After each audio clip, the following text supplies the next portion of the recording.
ಓಂ ಶಕ್ತಿ ವಿಶಿಷ್ಟ ಪರಬ್ರಹ್ಮಣೇ ನಮಃ. ಪಂಡಿತಂ ಪಂಡಿತಾರಾಧ್ಯಂ ಪಿಂಡಾದಿಸ್ಥಲಬೋಧಕಂ. ಏಕೋ ಬಂದ್ ಮಾಡಪ್ಪ. ಅಖಂಡಂ ದಂಡವದ್ವಂದೇ ಸೂರ್ಯಮಂಡಲ ಮಂಡಿತಂ. ಸದಾ ಸ್ಮರಣೀಯರಾದ ಶ್ರೀಶೈಲ ಪೀಠದ ಗುರು ಪರಂಪರೆಯನ್ನು ಭ್ರಮರಾಂಭ ಮಲ್ಲಿಕಾರ್ಜುನ ಸ್ವಾಮಿಯರನ್ನು ಮನದಲ್ಲಿ ನೆನೆದು ಸುಕ್ಷೇತ್ರ ಸುಲ್ತಾನಪುರದಲ್ಲಿ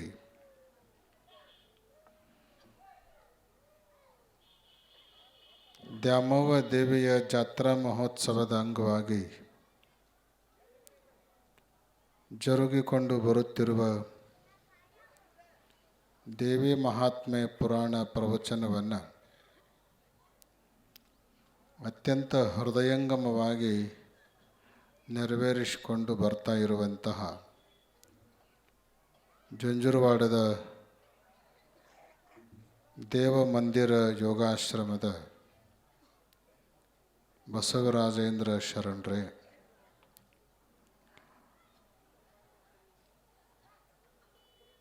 ವೇದ ಮಂತ್ರಗಳನ್ನು ಉದ್ಘೋಷ ಮಾಡಿದ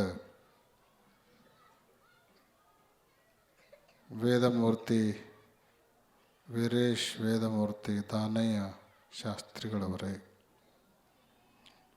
ಸಂಗೀತ ಕಲಾ ಬಳಗವೇ, ದೇವಸ್ಥಾನದ ಎಲ್ಲ ವಿಶ್ವಸ್ತ ಮಂಡಳಿಯ ಸದಸ್ಯರೇ, ಪತ್ರಿಕಾ ಮಾಧ್ಯಮದ ಪ್ರತಿನಿಧಿಗಳವರೇ,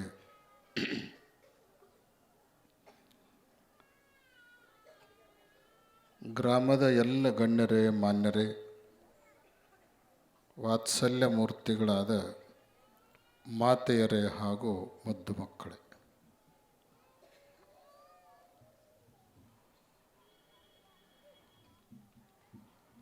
ಮೂರು ವರ್ಷಕ್ಕೊಮ್ಮೆ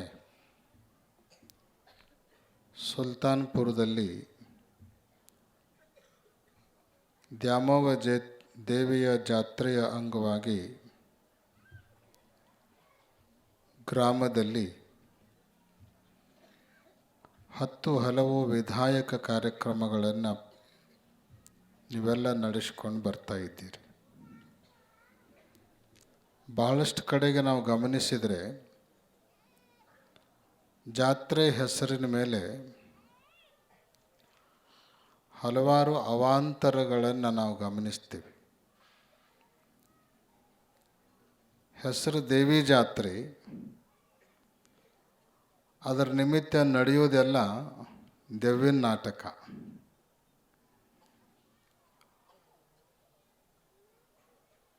ಮಾಡಬಾರದ ಎಲ್ಲ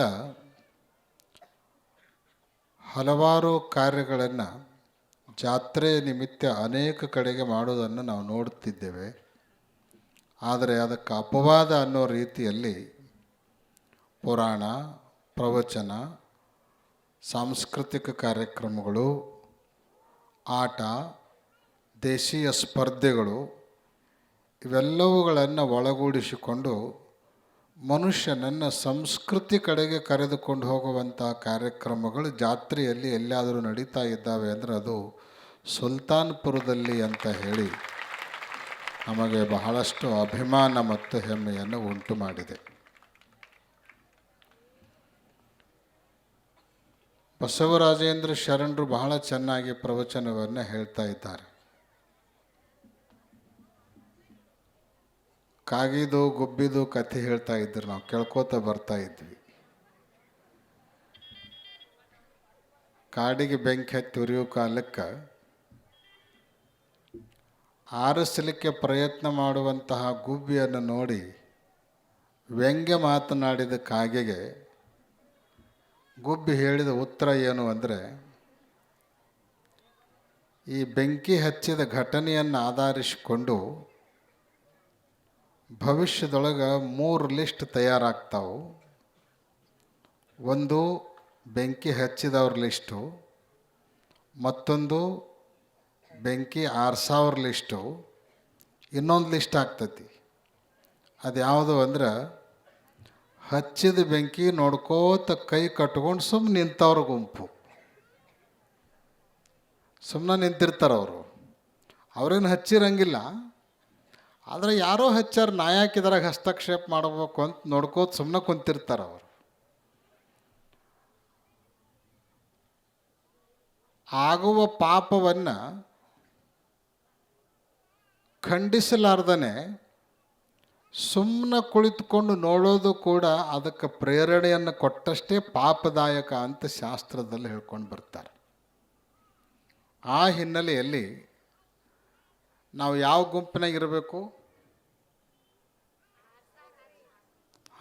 ಬೆಂಕಿಯನ್ನು ಆರಿಸೋರ ಗುಂಪಿನೊಳಗೆ ನಮ್ಮ ಹೆಸರು ಬರಬೇಕು ಅಂತ ಆ ಗುಬ್ಬಿ ಪ್ರಯತ್ನ ಮಾಡ್ತಿತ್ತಲ್ಲ, ಹಂಗೆ ಒಳ್ಳೆಯ ಕೆಲಸವನ್ನು ಮಾಡಿದವರು ಯಾದಿಯೊಳಗೆ ನಮ್ಮ ಹೆಸರು ಬರಬೇಕು ಅಂತ ನಾವು ನಿರಂತರ ಪ್ರಯತ್ನ ಮಾಡ್ತಿದ್ವಿ ಅಂದರೆ ನಮ್ಮ ಜನ್ಮ ಸಾರ್ಥಕ ಆಗ್ತದೆ.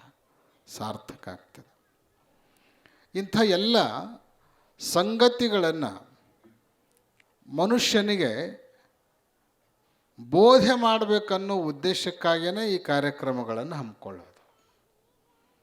ಮನುಷ್ಯನ ಮನಸ್ಸು ಸಹಜವಾಗಿ ಪಾಪದ ಕಡೆಗೆ, ಕೆಟ್ಟ ಕಾರ್ಯಗಳ ಕಡೆಗೆ ಹರಿತಾ ಇರ್ತದೆ.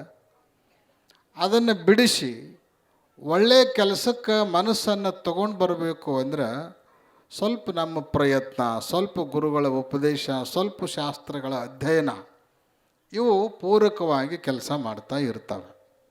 ಅದಕ್ಕೆ ಒಳ್ಳೆಯ ಗ್ರಂಥಗಳನ್ನು ಓದೋದು, ಒಳ್ಳೆಯ ಮಾತುಗಳನ್ನು ಕೇಳೋದು, ಇವು ಜೀವನದ ಮಹತ್ವಪೂರ್ಣವಾಗಿರುವಂಥ ಸಂಗತಿಗಳು. ಶಾಸ್ತ್ರ, ಪುರಾಣ, ಪ್ರವಚನಗಳು ನಮ್ಮ ದೃಷ್ಟಿಯನ್ನು ಬದಲಾಯಿಸ್ತಾವೆ, ನಮ್ಮ ದೃಷ್ಟಿಕೋನವನ್ನು ಸರಿಪಡಿಸ್ತಾವೆ. ಶಾಸ್ತ್ರದಲ್ಲಿ 2 ವಾದಗಳು ಬರ್ತಾವೆ. ಒಂದು ಯಥಾ ದೃಷ್ಟಿ ತಥಾ ಸೃಷ್ಟಿ, ಆಮೇಲೆ ಮತ್ತೊಂದು ಯಥಾ ಸೃಷ್ಟಿ ತಥಾ ದೃಷ್ಟಿ. ಸೃಷ್ಟಿ ಹೆಂಗಿರ್ತದೋ ಹಂಗೆ ನೋಡೋದು ಒಂದು ವಾದ, ಇನ್ನು ನಮ್ಮ ದೃಷ್ಟಿ ಹೆಂಗಿರುತ್ತೋ ಹಂಗೆ ಸೃಷ್ಟಿಯನ್ನು ನೋಡೋದು ಮತ್ತೊಂದು ವಾದ. ಸರ್ವೇ ಸಾಮಾನ್ಯವಾಗಿ ಮನುಷ್ಯನ ಬದುಕಿನಲ್ಲಿ ನಡೀತಾ ಇರೋದು ಏನು ಅಂತ ಕೇಳಿದರೆ, ಸೃಷ್ಟಿ ಇದ್ದಂಗೆ ಮನುಷ್ಯನ ದೃಷ್ಟಿ ಇರಂಗಿಲ್ಲ. ಮನುಷ್ಯನ ದೃಷ್ಟಿ ಹೆಂಗಿರ್ತದೋ ಸೃಷ್ಟಿ ಹೆಂಗೆ ಮಾರ್ಪಾಟಾಕ್ಕೋತ ಹೋಗ್ತಿರ್ತದೆ. ಅದಕ್ಕೆ ನಮ್ಮ ದೃಷ್ಟಿಕೋನವನ್ನು ಸರಿಪಡಿಸಿಕೊಳ್ಬೇಕು. ಸೃಷ್ಟಿಯಲ್ಲಿ ಏನು ದೋಷ ಇರೋದಿಲ್ಲ. ಪರಮಾತ್ಮ ಮಾಡಿರುವಂಥದ್ದು ಎಲ್ಲವೂ ಒಳ್ಳೆಯದೇ ಇರ್ತದೆ. ಆದರೆ ನಮ್ಮ ನೋಡುವ ದೃಷ್ಟಿ ಐತಲ್ಲ, ಅದು ಸರಿ ಇಲ್ಲದಕ್ಕೆ ಒಮ್ಮೆಮ್ಮೆ ಕೆಟ್ಟದ್ದು ಕಾಣಿಸ್ತದೆ. ಅದು ಸರಿಯಾದಾಗ ಒಮ್ಮೆಮ್ಮೆ ಅದು ಒಳ್ಳೆಯದು ಕಾಣಿಸ್ತದೆ. ಜಗತ್ತಿನೊಳಗೆ ಪ್ರತಿಯೊಬ್ಬ ಮನುಷ್ಯನೂ ಕೂಡ ಒಂದಿಲ್ಲ ಒಂದು ರೀತಿಯಾದ ಬಣ್ಣದ ಚಸ್ಮಾ ಹಾಕ್ಕೊಂಡ ತಿರುಗಾಡ್ತಿರ್ತಾನೆ. ಕನ್ನಡದೊಳಗೆ ಒಂದು ಗಾದೆ ಮಾತೈತೆ ನೋಡ್ರಿ, ಏನು? ಕಾಮಾಲೆಯಾದವನಿಗೆ ಜಗತ್ತೆಲ್ಲ ಹಳದಿ ಅಂತ. ವಸ್ತುಗಳ ಹಳದಿ ಇರಂಗಿಲ್ಲ, ಹಳದಿ ಬಣ್ಣದ್ದು ಇರಂಗಿಲ್ಲ. ಹಳದಿ ಎಲ್ಲಿರ್ತದೆ? ನಮ್ಮ ಕಣ್ಣೊಳಗೆ ತುಂಬಿಕೊಂಡಿರ್ತದೆ. ಹೀಗಾಗಿ ತೋರುವ ಜಗತ್ತೆಲ್ಲವೂ ಕೂಡ, ತೋರುವ ವಸ್ತುಗಳೆಲ್ಲ ಹಳದಿಯಾಗಿ ಕಾಣಿಸ್ತಿರ್ತವೆ. ಅಂದರೆ ನಮ್ಮ ದೃಷ್ಟಿ ಹೆಂಗಿರ್ತದನೋ ಸೃಷ್ಟಿ ಹಂಗಾಗ್ತಾ ಇರ್ತದೆ. ಒಂದು ಸುಂದರವಾಗಿರುವಂಥ ಹೂದೋಟ,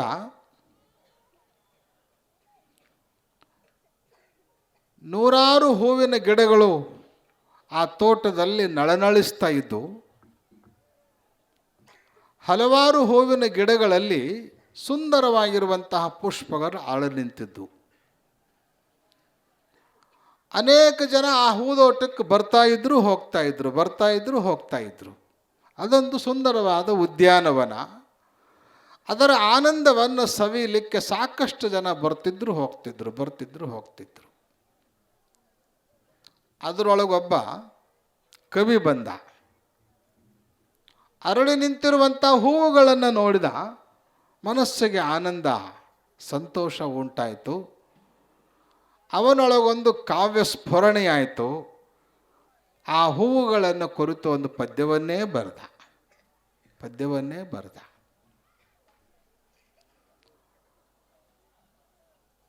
ಜನರೊಳಗೆ ಅದೇ ಹೂದೋಟಕ್ಕೆ ಒಬ್ಬ ಪ್ರೇಮಿ ಬಂದ. ಆ ಹೂವುಗಳನ್ನು ನೋಡಿದ. ಅವನಿಗೆ ಅವನ ಪ್ರೇಯಸಿ ನೆನಪಾದ್ಲು. ಅವನಂತಾನೆ, ಈ ಹೂವುಗಳನ್ನು ಕಿತ್ಕೊಂಡು ನನ್ನ ಪ್ರೇಯಸಿಗೆ ಒಯ್ದು ಕೊಟ್ಟರೆ ಎಷ್ಟು ಖುಷಿ ಪಡ್ತಾಳ, ಅವಳು ತಲೆ ಮೇಲೆ ಮುಡಿದ್ರೆ ನೋಡ್ಲಿಕ್ಕೆ ಎಷ್ಟು ಅಂದವಾಗಿ ಕಾಣಿಸ್ತಾಳ ಅಂತ ಹೇಳಿ ಅವನಿಗೆ ಪ್ರೇಯಸಿ ನೆನಪಾಯಿತು. ಅದೇ ಹೂದೋಟಕ್ಕೆ ಒಬ್ಬ ಭಕ್ತ ಬಂದ. ಆ ಹೂವುಗಳನ್ನು ನೋಡಿದ. ಮನಸ್ಸು ಖುಷಿ ಆಯಿತು. ಎಷ್ಟು ಚೆನ್ನಾಗಿದ್ದಾವೆ ಈ ಹೂವುಗಳು. ಇವುಗಳನ್ನು ತಗೊಂಡು ಹೋಗಿ ಪರಮಾತ್ಮನ ಪಾದಕ್ಕೆ ಅರ್ಪಣೆ ಮಾಡಿದ್ರೆ ದೇವರು ಖುಷಿಯಾಗಿ ನನಗೆ ಅನುಗ್ರಹಿಸ್ತಾನಲ್ಲ, ದೇವರ ಪಾದದ ಮೇಲೆ ಎಷ್ಟು ಚಲೋ ಕಾಣಿಸ್ತಾವೆ ಇವು ಹೂವುಗಳು ಅಂತ ಅವನಿಗನಿಸ್ತು. ಅದೇ ಹೂದೋಟಕ್ಕೆ ಒಬ್ಬ ವಿಜ್ಞಾನಿ ಬಂದ, ಸೈಂಟಿಸ್ಟ್ ಬಂದ. ಆ ಹೂವುಗಳನ್ನು ನೋಡಿದಾಗ ಇದರೊಳಗೆ ಗಂಧ ಎಷ್ಟು ಪ್ರಮಾಣದಲ್ಲಿದೆ, ಎಸಳುಗಳು ಎಷ್ಟು ಪ್ರಮಾಣದಲ್ಲಿದ್ದಾವೆ, ಇದು ಯಾವ ರೋಗಕ್ಕೆ ಔಷಧ ಆಗ್ತದೆ, ಯಾವ್ಯಾವ ಕೆಮಿಕಲ್ ಇದರೊಳಗೆ ಸಿಗಬಹುದು, ಅವ ವಿಚಾರ ಮಾಡೋಕ್ಕೆ ಶುರು ಮಾಡಿದ. ಇವರೆಲ್ಲ ತಮ್ಮ ಲೆಕ್ಕದಾಗ ಬರ್ತಾಯಿದ್ರು, ನೋಡ್ತಾಯಿದ್ರು, ಹೋಗ್ತಾಯಿದ್ರು. ಹೂವು ಮಾತ್ರ ಅರಳಿ ಆರಾಮಾಗಿ ನಿಂತ್ಕೊಂಡಿದ್ದು.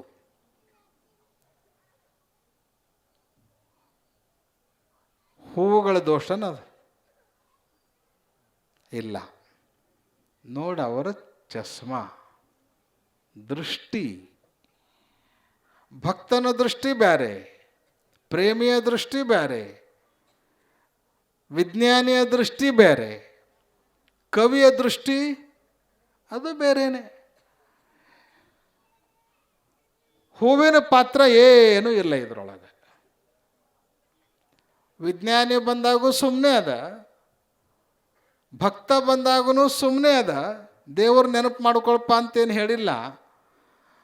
ಪ್ರೇಮಿ ಬಂದಾಗೂ ಸುಮ್ಮನೆ ನಿಂತ್ಕೊಂಡದ, ಒಬ್ಬ ಕವಿ ಬಂದಾಗೂ ಸುಮ್ಮನೆ ತನ್ನಷ್ಟಕ್ಕೆ ತಾನು ನಿಂತ್ಕೊಂಡದ. ಅವರವರ ದೃಷ್ಟಿಗಳು ಅವರಿಗೆ ಪ್ರೇರಣೆಯನ್ನು ಕೊಡ್ತಾವೆ ಹೊರತು ಹೂ ಮಾತ್ರ ಸುಮ್ಮನೆ ಇರ್ತದೆ. ಹೂ ಏನು ಕವಿತೆ ಬರಿ ಅಂತೂ ಹೇಳಿಲ್ಲ, ಪ್ರೇಯಸಿ ನೆನಪು ಮಾಡ್ಕೊ ಅಂತೂ ಹೇಳಿಲ್ಲ, ದೇವ್ರ ನೆನಪು ಮಾಡ್ಕೊ ಅಂತೂ ಹೇಳಿಲ್ಲ, ಏನು ಹೇಳಿಲ್ಲ. ಅದು ಜಗತ್ತೆಲ್ಲ ಹಿಂಗೆ ಇರ್ತದೆ. ಪರಮಾತ್ಮನೂ ಹಂಗೆ ಇರ್ತಾನೆ, ಪ್ರಪಂಚನೂ ಹಂಗೆ ಇರ್ತದೆ. ನಮ್ಮ ನೋಡುವ ದೃಷ್ಟಿಕೋನದ ಮೇಲೆ ನಮ್ಮ ಎಲ್ಲ ವ್ಯವಹಾರಗಳು ನಡೀತಾ ಇರ್ತವೆ.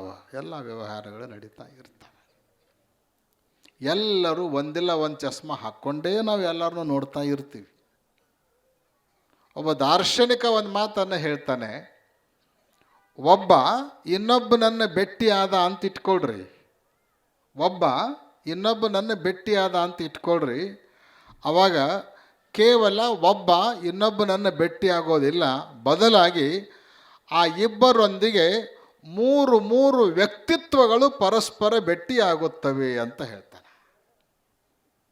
ಭೆಟ್ಟಿಯಾಗೋದಿಬ್ಬರೇ, ಆದರೆ ಒಬ್ಬೊಬ್ಬನ ಹಿಂದೆ ಮೂರು ವ್ಯಕ್ತಿತ್ವಗಳು ಇರ್ತಾವಂತ, ಅವು ಭೆಟ್ಟಿ ಆಗ್ತಾವ ಅಂತ ಬರೀತಾನೆ. ಅವು ಯಾವುವು ಅಂತ ಕೇಳಿದ್ರೆ, ಒಂದು ಮೂಲತಃ ಇರೋದು, ಎರಡನೇದ್ದು ವಿಶೇಷ ವ್ಯಕ್ತಿಗಳು ಯಾರಾದರೂ ಭೆಟ್ಟಿಯಾಗಲಿಕ್ಕೆ ಬರ್ತಾರ ಅಂತ ನಿಮಗೆ ಗೊತ್ತಾಯ್ತು ಅಂದ್ರೆ ನೀವು ಇದ್ದಕ್ಕಿದ್ದಂಗೆ ಸೀದಾ ಹೋಗಿ ಅವ್ರ ಮುಂದೆ ನಿಲ್ಲಂಗಿಲ್ಲ. ನನ್ನ ಬಗ್ಗೆ ಹಿಂಗೆ ಅವ ತಿಳ್ಕೊಳ್ಬೇಕು, ನನ್ನ ಬಗ್ಗೆ ಅವನ ಕಲ್ಪನೆ ಹಿಂಗೆ ಇರಬೇಕು ಅಂತ ನೀವೊಂದು ರೀತಿ ಬೇರೆ ತಯಾರಿಯಾಗಿ ಹೋಗ್ತೀರಿ. ಅದು ಎರಡನೇ ವ್ಯಕ್ತಿತ್ವ. ಮೇಲೆ ತಯಾರಾಗಿರುವಂಥ ವ್ಯಕ್ತಿತ್ವ, ನೀವು ಮಾಡಿಕೊಂಡಿರುವಂಥ ವ್ಯಕ್ತಿತ್ವ. ಇನ್ನು ಮೂರನೇದ್ದು ಯಾವುದು ಅಂತ ಕೇಳಿದ್ರೆ, ಅವ ಬರಾವ ಇರ್ತಾನಲ್ಲ ನಿಮ್ಮನ್ನು ನೋಡಾಕ, ಅವನು ತನ್ನದೇ ಆದ ಒಂದು ಕಲ್ಪನೆಯೊಳಗೆ ಅವ ಬಂದಿರ್ತಾನೆ. ನಾ ಇವ್ನು ನೋಡಕ್ಕೆ ಹೊಂಟೀನಿ ಅಂದರೆ ಇವು ಹಿಂಗಿರಬೇಕು, ಅವ ಹಂಗಿರಬೇಕು, ಹಿಂಗಿರಬೇಕು ಅಂತ ಅವನು ನೂರಾರು ಕಲ್ಪನೆಗಳು ಇರ್ತಾವೆ. ಆ ಕಲ್ಪನೆಗಳನ್ನು ಇಟ್ಕೊಂಡು ನಿಮ್ಮನ್ನು ನೋಡಕ್ಕೆ ಬಂದಿರ್ತಾನೆ. ಅಂದ್ರೆ ಅವನ ಕಲ್ಪನೆ, ನಿಮ್ಮ ತಯಾರಿ, ಆಮೇಲೆ ನೀವು ಇರೋ ಮೂಲ ರೂಪ, ಈ ಮೂರು ವ್ಯಕ್ತಿತ್ವಗಳು ಬೇರೆ ಬೇರೆ ಆಗಿರ್ತವ. ಅವು ಮೂರು ಆ ಸಮಯದಲ್ಲಿ ಸಂಧಿಸ್ತವ ಅಂತ ಬರೀತಾರೆ. ಬಹುತೇಕ ಎಲ್ಲರೂ ನೋಡೋದು ಯಾವುದನ್ನು ಅಂತ ಕೇಳಿದ್ರೆ, ಅವ ತಯಾರಿ ಮಾಡ್ಕೊಂಡು ಬಂದದ್ದು ನಮಗೆ ಕಾಣಂಗಿಲ್ಲ. ಅವ ಮೂಲತಃ ಇದ್ದದ್ದಂತೂ ಬಹಳ ದೂರ ಹೋಯಿತು. ಕಾಣೋದು ಸರ್ವೇ ಸಾಮಾನ್ಯವಾಗಿ ಯಾವುದು ಅಂತ ಕೇಳಿದ್ರೆ, ನಾವೇನು ಒಂದು ಚಸ್ಮಾ ಹಾಕ್ಕೊಂಡು ಹೋಗಿರ್ತೀವಲ್ಲ, ಅದೇ ನಮಗೆಲ್ಲ ಕಾಣಿಸ್ತಾ ಇರ್ತೈತಿ. ಅದೇ ನಮಗೆಲ್ಲ ಕಾಣಿಸ್ತಾ ಇರ್ತದೆ. ನಾವು ತಮಾಷೆಗೆ ಹೇಳ್ತಿರ್ತೀವಿ, ಒಬ್ಬವ 3 ಚಸ್ಮಾ ಇಟ್ಕೊಂಡಿದ್ದಂತ. ಎಷ್ಟು? 3 ಚಸ್ಮಾ ಇಟ್ಕೊಂಡಿದ್ದ. ಅವನು ಭೇಟಿ ಆಗಕ್ಕೆ ಇನ್ನೊಬ್ಬ ಬಂದ. ಕುರ್ಚಿ ಮೇಲೆ ಕುತ್ಕೊಂಡಿದ್ದ, ಮುಂದೆ ಟೇಬಲ್ ಇತ್ತು, ಟೇಬಲ್ ಮೇಲೆ 3 ಚಸ್ಮಾ ಇತ್ತು. ಬಂದವನೇ ಇವ ಅವ್ರನ್ನ ನೋಡಲಿಲ್ಲ, ಚಸ್ಮಾ ನೋಡಿದ. ಏನು ರೀ ಚಸ್ಮಾ 3 ಅದಾವಲ್ಲ, ಯಾರ್ಯಾರು ಇವು ಅಂತ ಕೇಳ್ದ. 3 ನನ್ನವಪ್ಪ ಅಂತಂದ. 3 ಯಾಕ್ರಿ ಚಸ್ಮಾ ನಿಮ್ಗೆ ಅಂತ ಕೇಳ್ದವ.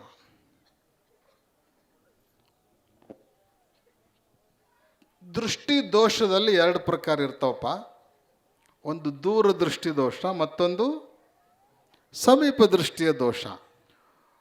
ದೂರ ಇದ್ದದ್ದು ಸರಿಯಾಗಿ ಕಾಣಲಿಲ್ಲ ಅಂದ್ರೆ ಅದು ದೂರದೃಷ್ಟಿಯ ದೋಷ.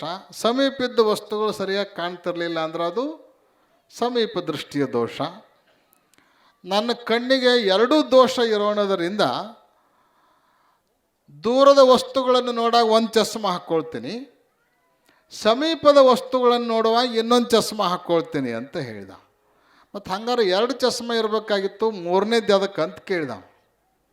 ಅವಾಗ ಇವ ಹೇಳ್ದ, ಇದರೊಳಗೆ ದೂರದೃಷ್ಟಿ ಚಸ್ಮಾ ಯಾವುದು, ಸಮೀಪ ದೃಷ್ಟಿ ಚಸ್ಮಾ ಯಾವುದು ಅನ್ನೋದು ನೋಡಾಕಿದ 3ನೇ ಚಸ್ಮಾ ಅಂತ ಹೇಳಿದ್ನಂತ. ಹಿಂಗೆ ನಾವು ಎಲ್ಲರೂ ಕೂಡ ಒಂದಿಲ್ಲ ಒಂದು ರೀತಿಯಾಗಿರುವಂಥ ಚಸ್ಮಾ ಹಾಕ್ಕೊಂಡೇನೆ ಈ ಪ್ರಪಂಚವನ್ನು ನೋಡ್ತಾ ಇರ್ತೀವಿ.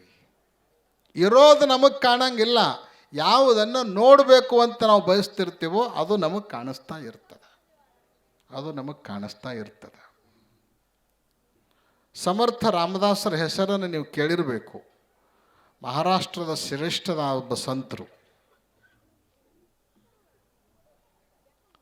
ರಾಮಾಯಣ ಹೇಳ್ತಿದ್ರಂತ ಒಂದು ಕಡೆ ಅವರು. ಕಥೆ ಬಹಳ ಚಲೋ ಅದ, ಲಕ್ಷ ಕೊಟ್ಟು ಕೇಳ್ರಿ ನೀವು. ರಾಮಾಯಣ ಹೇಳ್ತಿದ್ರು ಒಂದು ಕಡೆಗೆ.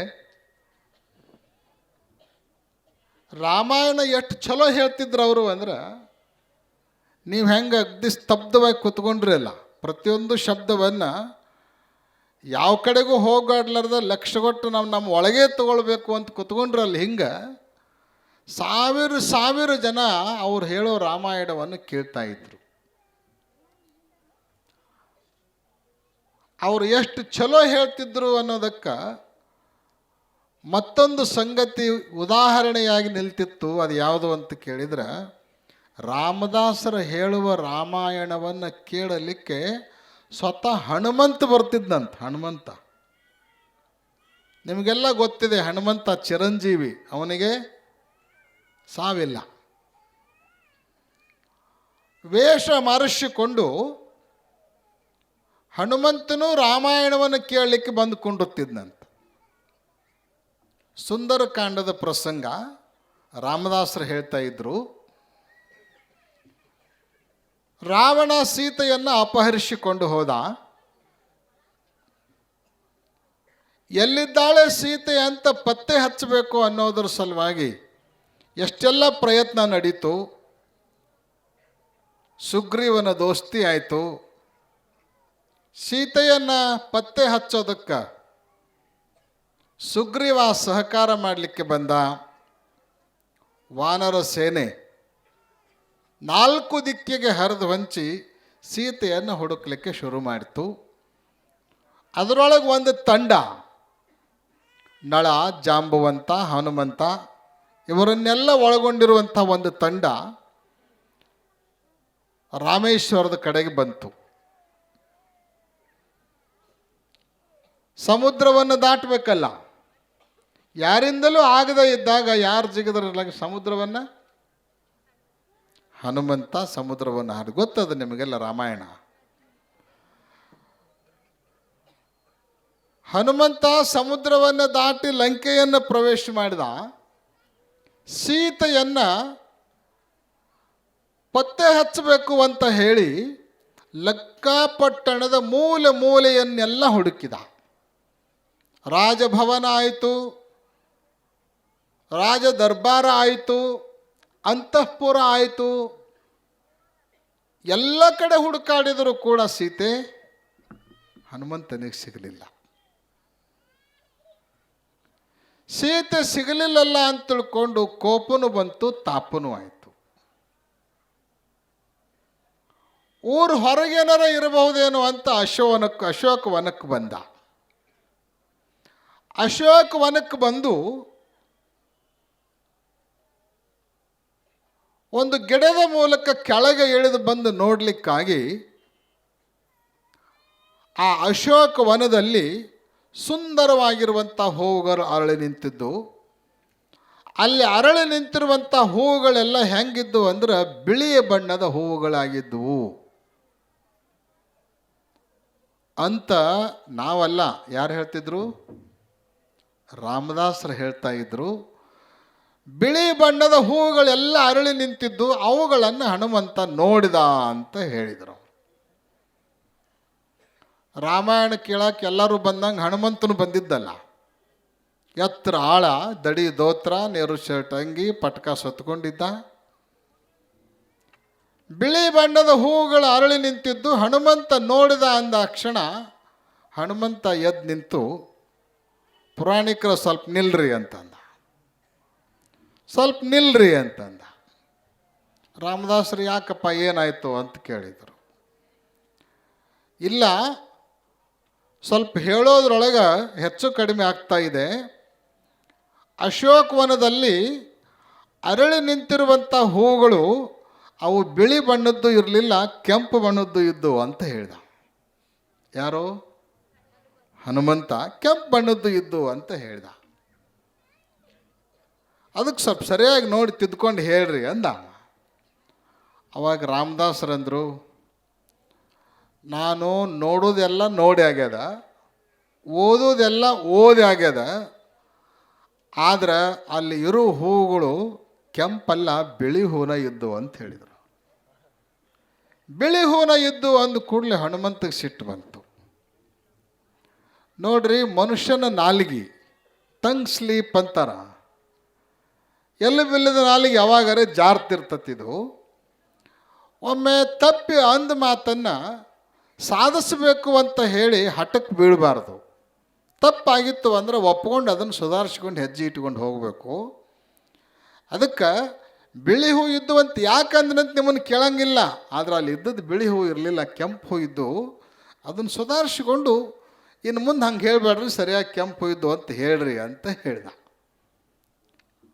ಆವಾಗ ರಾಮದಾಸರಂದರು, ಇಲ್ಲ ಇಲ್ಲ, ಇಲ್ಲಿ ತಪ್ಪು ಇಲ್ಲ, ಟಂಗ್ ಸ್ಲೀಪು ಇಲ್ಲ, ನಾಲಿಗೆ ಜಾರೋ ಪ್ರಶ್ನೆನೇ ಇಲ್ಲ.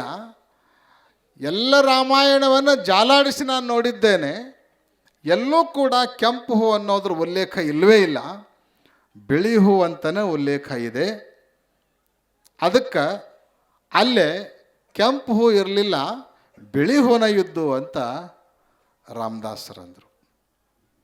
ಸಿಟ್ಟು ಭಯಂಕರ ಬಂತು ಹನುಮಂತನಿಗೆ. ಭಯಂಕರ ಸಿಟ್ಟು ಬಂದು ಅವ ಅಂದ, ಯಾರಂತ ತಿಳ್ಕೊಂಡೆ ನೀನು ಅಂದ. ನೀ ಯಾರಾದರೂ ಯಾಕೆ ಆಗೋಲ್ಲಕ್ಕ? ಅಲ್ಲಿ ಮಾತ್ರ ಕೆಂಪು ಹೂ ಇರಲಿಲ್ಲ, ಬಿಳಿ ಹೂನ. ಬಿಳಿ ಹೂ ಅಂತ ರಾಮದಾಸರು, ಕೆಂಪು ಹೂ ಅಂತ ಹನುಮಂತ. ಕೊನೆಗೆ ಎಲ್ಲಿಗೆ ಬಂತು ಈ ವಾದ ಅಂದ್ರೆ ಹನುಮಂತನಿಗೆ ತಡ್ಕೊಳ್ಳಿಕ್ಕಾಗಲಿಲ್ಲ. ನಾನು ಬೇರೆ ಯಾರೂ ಅಲ್ಲ, ಆ ಹೂವುಗಳನ್ನು ಪ್ರತ್ಯಕ್ಷ ನೋಡಿರುವಂಥ ಹನುಮಂತನೇ ನಾನು. ನೀ ಯಾರೋ ಬರೆದದ್ದನ್ನು ಓದಿ ಹೇಳಿದವನು, ನಾನು ಸ್ವತಃ ಹೋಗಿ ಅಲ್ಲಿ ನೋಡಿದವನು. ಈಗರ ಒಪ್ಕೋ, ಅಲ್ಲೇ ಕೆಂಪು ಇದ್ದು ಅಂತ ಹೇಳಿ ಅಂದ. ಅವಾಗ ರಾಮದಾಸರು ಏನನ್ಬೇಕು ಗೊತ್ತನ್ರಿ, ನೀ ಹನುಮಂತ ಆದ್ರೆ ಆಗೋಲ್ಲಕ್ಕ, ಅಲ್ಲಿ ಕೆಂಪು ಹೂ ಇರಲಿಲ್ಲ, ಬಿಳಿ ಹೂನ ಇದ್ದು ಅಂದ್ರು ಅವ್ರು. ಬಿಳಿ ಹೂನ ಇದ್ದು ಅಂದ ಕೂಡಲೇ ಇನ್ನು ಯಾರು ನಿರ್ಣಯ ಹೇಳೋರು? ಕೆಂಪು ಹೂ ಅಂತ ಹನುಮಂತ, ಬಿಳಿ ಹೂ ಅಂತ ರಾಮದಾಸರು. ಯಾರು ನಿರ್ಣಯ ಹೇಳಬೇಕು ಅಂದಾಗ ಇಬ್ಬರು ಮಾತುಕತೆ ಮಾಡಿ ಏನು ಹೇಳಬೇಕು, ರಾಮನೇ ಇದನ್ನು ನಿರ್ಣಯ ಮಾಡಬೇಕು ಅಂದ. ಹನುಮಂತ ರಾಮನನ್ನು ಪ್ರಾರ್ಥನೆ ಮಾಡಿದ. ಪುನಃ ಶ್ರೀಮನ್ನಾರಾಯಣ ರಾಮನ ರೂಪದಲ್ಲೇ ಹನುಮಂತನಿಗೆ ದರ್ಶನವನ್ನು ಕೊಟ್ಟ. ಬಹಳ ಸೊಗಸಾಗಿರುವಂಥ ಘಟನೆ. ಹನುಮಂತ ಹೇಳಿದ್ನಂತ, ಈ ನಿಮ್ಮ ಕಥಾಕಾರರಿಗೆ ಹೇಳ್ರಿ, ಸುಂದರಕಾಂಡದೊಳಗೆ ಲಂಕಾದೊಳಗೆ ನಾನು ಹೋಗಿ ಅಶೋಕವನದಾಗ ಇಳಿದಾಗ ಅಲ್ಲಿ ಕೆಂಪು ಹೂ ಇದ್ದು ಅಂತ ಹೇಳಕತ್ತೇನ, ನಾನು ನೋಡಿದ್ದು ಸ್ವತಃ ಅಲ್ಲಿ ಬಿಳಿ ಹೂ ಇದ್ದು, ಹೇಳಿದ್ರು ಕೇಳುವಲ್ಲ, ಇವನಿಗೆ ಸ್ವಲ್ಪ ತಿಳುವಳಿಕೆ ಹೇಳ್ರಿ ಅಂತ ರಾಮನಿಗೆ ಅಂದ. ಆವಾಗ ರಾಮದಾಸರು ಏನನ್ನಬೇಕು, ಈ ನಿಮ್ಮ ಸೇವಕನಿಗೆ ಸರಿಯಾಗಿ ಹೇಳ್ರಿ ಅಂದ್ರು. ಈ ನಿಮ್ಮ ಸೇವಕನಿಗೆ ಸರಿಯಾಗಿ ಹೇಳ್ರಿ, ಎಷ್ಟೊತ್ತಾತ ತನ್ನ ಪುರಾಣದೊಳಗೆ ಅಡ್ಡು ಮಾಡ್ಕೊಂಡು ನಿಂತಾನ, ಬಿಳಿ ಹೂ ಇದ್ದು ಅಂತ ಎಷ್ಟು ಹೇಳಿದ್ರು ಕೇಳ್ತಾ ಇಲ್ಲ, ಬರೀ ಕೆಂಪು ಹೂ ಅಂತ ವಾದ ಮಾಡಕತ್ತಾನ, ಸರಿಯಾಗಿ ಹೇಳ್ರಿ ಅಂದ. ರಾಮ ಏನು ನಿರ್ಣಯ ಕೊಡಬೇಕು? ಒಂದು ಕಡೆಗೆ ಕಥಾಕಾರ, ಇನ್ನೊಂದು ಕಡೆಗೆ ಪ್ರೀತಿಯ ಹನುಮಂತ. ಕೊನೆಗೆ ರಾಮ ಏನು ಹೇಳಿದ ಗೊತ್ತ? ರಾಮ ಹೇಳಿದ್ದೇನು ಅಂದ್ರೆ, ಹನುಮಂತ ನೀನು ಸ್ವಲ್ಪ ವಿಚಾರ ಮಾಡು, ಅಲ್ಲೇ ಖರೆ ಖರೆ ಹೇಳಬೇಕು ಅಂದ್ರೆ, ಕೆಂಪು ಹೂ ಇರಲಿಲ್ಲ, ಬಿಳಿ ಹೂನ ಇದ್ದು ಅಂತ ಹೇಳ್ದ ರಾಮ. ಬಿಳಿ ಹೂನ ಇದ್ದು ಅಂದ ಕೂಡಲೇ ಹನುಮಂತಿಗೆ ಎಷ್ಟು ಸಿಟ್ಟು ಬರಬಾರ್ದು, ಭಯಂಕರ ಸಿಟ್ಟು ಬಂತು. ಅವ ಅಂದ, ಅಲ್ಲ ಅಲ್ಲಿ ಹೋಗಿ ನೋಡಿದವ ನಾನು, ನೀಯರು ಎಲ್ಲಿದ್ದೆ ಅಲ್ಲಿ ಅಂದವ. ನೀ ಇಲ್ಲೇ ಕೂತ್ಕೊಂಡಿದ್ದು ಕಿಷ್ಕಿಂಧೆಯೊಳಗ, ಇಲ್ಲೇ ನೀನು ಕೂತ್ಕೊಂಡು ಹೋಗಿ ನೋಡಿದವನು ನಾನು, ಕಥಾಕಾರನ ಬೆನ್ನು ತಟ್ಟಿ ನೀನು ಅವನಿಗೀಗ ಸೋ ಅನ್ನಕತ್ತೀಯಲ್ಲ ರಾಮ, ಇದು ನ್ಯಾಯ ಏನೋ ಅಂತ ಕೇಳಿದ. ಅವಾಗ ರಾಮ ಹೇಳ್ತಾನೆ, ಹನುಮಂತ ನೀನು ಮಹಾನ್ ಶಕ್ತಿಶಾಲಿ, ಮಹಾನ್ ಬುದ್ಧಿವಂತ, ಬುದ್ಧಿಮತಾಂ ವರಿಷ್ಠ. ನೀನು ಸಿಟ್ಟಿಗೆದ್ರೆ ಜಗತ್ತು ಉಳಿಯಂಗಿಲ್ಲಪ್ಪ. ನಾ ಹೇಳೋ ಮಾತು ಸ್ವಲ್ಪ ಲಕ್ಷ ಕೊಟ್ಟು ಕೇಳು. ಅಲ್ಲೇ ಇದ್ದದ್ದು ಬಿಳಿ ಹೂ, ನೀನು ನೋಡಿದ್ದು ಕೆಂಪು ಹೂ ಅಂದ. ಅಂದಿನ ತಲೆ ಕೆಟ್ಟಿತ್ತೇನಂದವ. ಇದ್ದದ್ದು ಬಿಳಿ ಹೂ, ನೋಡಿದ್ದು ಕೆಂಪು ಹೂ, ಹಿಂಗಂಗೆ ಸಾಧ್ಯದ? ಅವಾಗ ರಾಮ ಹೇಳ್ತಾನೆ, ನೋಡು ಹನುಮ, ಅಲ್ಲಿ ಇದ್ದದ್ದೆಲ್ಲ ಬಿಳಿ ಹೂನೇ ಇದ್ದು, ಆದರೆ ನೀನು ರಾಮೇಶ್ವರದಿಂದ ಲಂಕೆಗೆ ಹಾರಿ ಲಂಕಾಪಟ್ಟಣವನ್ನು ಪ್ರವೇಶ ಮಾಡಿದ್ದಿ. ಸೀತೆಯನ್ನು ಪಟ್ಟಣದ ತುಂಬೆಲ್ಲ ಹುಡುಕಾಡಿದೆ, ಆದರೂ ಕೂಡ ಸೀತೆ ನಿನಗೆ ದೊರೀಲಿಲ್ಲ. ಇಲ್ಲಿಂದ ಅಲ್ಲಿಯವರೆಗೆ ಹಾರಿ ಹೋಗಿರುವಂಥ ಆಯಾಸ ಬೇರೆ. ಹೀಗಾಗಿ ನಿನ್ನ ಮನಸ್ಸಿನೊಳಗೆ ಕೋಪ ತುಂಬಿಕೊಂಡಿತ್ತು, ಕ್ರೋಧ ಉಲ್ಬಣಗೊಳ್ತಾ ಇತ್ತು. ಕೋಪದ ಬಣ್ಣ ಕೆಂಪು. ನೀನು ಅಶೋಕವನದೊಳಗೆ ಇಳಿದಾಗ ನಿನ್ನ ಮನಸ್ಸಿನೊಳಗಿರುವಂತಹ ಆ ಕೋಪ, ಕ್ರೋಧ ಕಣ್ಣಿನೊಳಗೆ ಇಳಿದು ಬಂದಿತ್ತು. ಇದ್ದು ಬಿಳಿ ಹೂ ನಿನ್ನ ಕೆಂಪು ಕಂಡಿದ್ದು ಅಂತ ಹೇಳ. ಇದ್ದದ್ದು ಯಾವುದು? ಬಿಳಿ ಹೂ. ಕಂಡದ್ದು ಯಾವುದು? ಕೆಂಪು ಹೂ. ಅಂದ್ರೆ ಇದ್ದದ್ದು ನಮಗೆ ಕಾಣಂಗಿಲ್ಲ, ಯಾವುದನ್ನು ನಾವು ನೋಡಬೇಕು ಅಂತೀವೋ ಅದೇ ನಮಗೆ ಕಾಣಿಸ್ತಾ ಇರ್ತದ. ಯಥಾ ದೃಷ್ಟಿ ತಥಾ ಸೃಷ್ಟಿ. ಅದಕ್ಕಾಗಿ ನಾವೆಲ್ಲ ಏನು ಮಾಡಬೇಕು ಅಂದರೆ ನಮ್ಮ ದೃಷ್ಟಿಕೋನವನ್ನು ಬದಲಾಯಿಸಿಕೊಳ್ಬೇಕು. ಪುರಾಣ, ಪ್ರವಚನ, ಪುಣ್ಯಕಥೆಗಳು ಏನು ಮಾಡ್ತಾವ? ನಮ್ಮ ದೃಷ್ಟಿಯನ್ನು ಸರಿ ಮಾಡ್ತಾವ. ಹೆಂಗೆ ನೋಡಬೇಕು ಪ್ರಪಂಚವನ್ನು, ಹೆಂಗೆ ನೋಡಬೇಕು ಸಂಸಾರವನ್ನು, ಹೆಂಗೆ ನೋಡಬೇಕು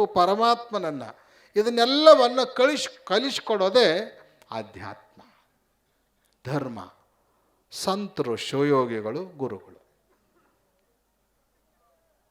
ಅದಕ್ಕಾಗಿ ನಮ್ಮ ದೃಷ್ಟಿಕೋನವನ್ನು ಸರಿ ಮಾಡಿಕೊಳ್ಬೇಕು. 2 ಪ್ರಕಾರದ ದೃಷ್ಟಿಕೋನ ಇರ್ತಾವಂತ. ಒಂದು ಸಕಾರಾತ್ಮಕ ದೃಷ್ಟಿಕೋನ, ಮತ್ತೊಂದು ನಕಾರಾತ್ಮಕ ದೃಷ್ಟಿಕೋನ. ಯಾವ ಮನುಷ್ಯ ಸಕಾರಾತ್ಮಕ ದೃಷ್ಟಿಕೋನವನ್ನು ಇಟ್ಕೊಂಡಿರ್ತಾನೋ ಅವನು ಸುಖಿ ಆಗ್ತಾನ. ಯಾವ ಮನುಷ್ಯನಲ್ಲಿ ನಕಾರಾತ್ಮಕ ದೃಷ್ಟಿಕೋನ ಹೆಚ್ಚಾಕೋತ ಹೋಗ್ತದನೋ ಅವ ಯಾವಾಗಲೂ ಕೊರತೆಯ ಪಾತಾಳದಿಂದ ಮೇಲೆದ್ದು ಬರಲಿಕ್ಕೇ ಆಗೋದಿಲ್ಲ. ಕೆಳಗ ಕುಸುಗೋತ ಒಂದು ದಿವಸ ಅವನು ಅವನತಿಯನ್ನು ಹೊಂದಿಬಿಡ್ತಾನೆ. ಸಕಾರಾತ್ಮಕ ದೃಷ್ಟಿಕೋನ, ನಕಾರಾತ್ಮಕ ದೃಷ್ಟಿಕೋನ ಅಂದರೆ ಏನು? ನಿಮಗೆ ಗೊತ್ತಾಗುವಂಗೆ ಹೇಳಬೇಕು ಅಂದ್ರೆ, ಒಂದು ಗ್ಲಾಸ್ನೊಳಗೆ ಒಂದು ಅರ್ಧ ಗ್ಲಾಸ್ ನೀರದಾವು. ಅರ್ಧ ಗ್ಲಾಸ್ ನೀರದಾವು. ಆ ಗ್ಲಾಸ್ ಕೆಲವ್ರ ಕೈಯಾಗ ಕೊಟ್ರೆ ಇದರೊಳಗೆ ಅರ್ಧ ನೀರದಾವು ಅಂತ ಕೆಲವ್ರು ಅಂತಾರೆ.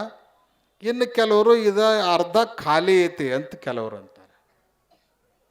ಇಬ್ಬರದು ಸರಿನಾ? ಅದು ಅರ್ಧ ನೀರದಾವ ಅನ್ನೋದೂ ಸರಿನಾ, ಅರ್ಧ ಖಾಲಿ ಅದಾವ ಅನ್ನೋದೂ ಸರಿನೇ. ಆದರೆ ಅರ್ಧ ನೀರೈತಿ ಅನ್ನೋದು ಸಕಾರಾತ್ಮಕ ದೃಷ್ಟಿಕೋನ, ಅರ್ಧ ಖಾಲಿ ಐತಿ ಅನ್ನೋದು ನಕಾರಾತ್ಮಕ ದೃಷ್ಟಿಕೋನ. ಇಲ್ಲದನ್ನು ಹುಡುಕೋತ ಹೋಗೋದು ನಕಾರಾತ್ಮಕ ದೃಷ್ಟಿಕೋನ, ಇದ್ದದ್ದನ್ನು ನೋಡಿ ಖುಷಿ ಪಡೋದು ಸಕಾರಾತ್ಮಕ ದೃಷ್ಟಿಕೋನ. ಮನುಷ್ಯ ಖುಷಿಯಾಗಿರಬೇಕು ಅಂದರೆ ಇದ್ದದ್ದನ್ನು ನೋಡಕ್ಕೆ ಕಲಿಬೇಕು. ಆದರೆ ನಮ್ಮ ಮನಸ್ಸು ಹೆಂಗಿದೆ ಅಂತ ಕೇಳಿದರೆ ಇದ್ದದ್ದನ್ನು ನೋಡಂಗಿಲ್ಲ, ಇಲ್ಲದನ್ನೇ ಬಯಸ್ತಾ ಇರ್ತದೆ, ಇಲ್ಲದನ್ನೇ ಬಯಸ್ತಾ ಇರ್ತದೆ. ನಮ್ಮ ಮನೆಯೊಳಗಿನ ಟಿ ವಿ ನಮಗೆ ಚಲೋ ಕಾಣೋದೇ ಇಲ್ಲ. ಇನ್ನೊಬ್ಬರ ಮನೆಯೊಳಗಿನ ಟಿ ವಿ ನಮ್ಮ ಟಿ ವಿಗಿಂತಲೂ ಒಂದು 2 ಇಂಚ್ ದೊಡ್ಡದಿದ್ರೆ ಸಾಕು, ನಮ್ಮ ಟಿ ವಿ ಚಲೋ ಕಾಣೋದೇ ಇಲ್ಲ ನಮಗೆ. ಯಾಕೆ? ನಕಾರಾತ್ಮಕ ದೃಷ್ಟಿಕೋನ. ನಮ್ಮ ಮಕ್ಕಳು ನಮಗೆ ಚಲೋ ಕಾಣಂಗಿಲ್ಲ, ಇನ್ನೊಬ್ಬರ ಮನೆ ಮಕ್ಕಳು ಚಲೋ ಕಾಣಿಸ್ತಿರ್ತಾವೆ. ಅವತ್ರ ನೋಡಿ ನಮ್ಮ ಮಕ್ಕಳಿಗೆ ನಾವು ಬುದ್ಧಿ ಹೇಳ್ತಿರ್ತೀವಿ. ಯಾಕೆ? ನಕಾರಾತ್ಮಕ ದೃಷ್ಟಿಕೋನ. ನಿಜಗುಣ ಶಿವಯೋಗಿಗಳು ಬರೀತಾರೆ, ದೊರಕಲೆ ನದರೊಳು ಪರಿಣತಿ ದಳೆವುದೇ ಚಂದಮಮ. ಚಂದಮಮ ನಮಗೇನು ಪರಮಾತ್ಮ ಕೊಟ್ಟಾನೋ ಅದರೊಳಗೆ ಖುಷಿ ಪಡುವಂತಹ ಮನೋಭಾವನೆಯನ್ನು ನಾವು ಬೆಳೆಸ್ಕೊಳ್ಬೇಕು. ಆ ಮನುಷ್ಯ ಯಾವಾಗಲೂ ಸಂತೋಷವಾಗಿರ್ತಾನೆ, ಸಮಾಧಾನದಿಂದ ಇರ್ತಾನೆ.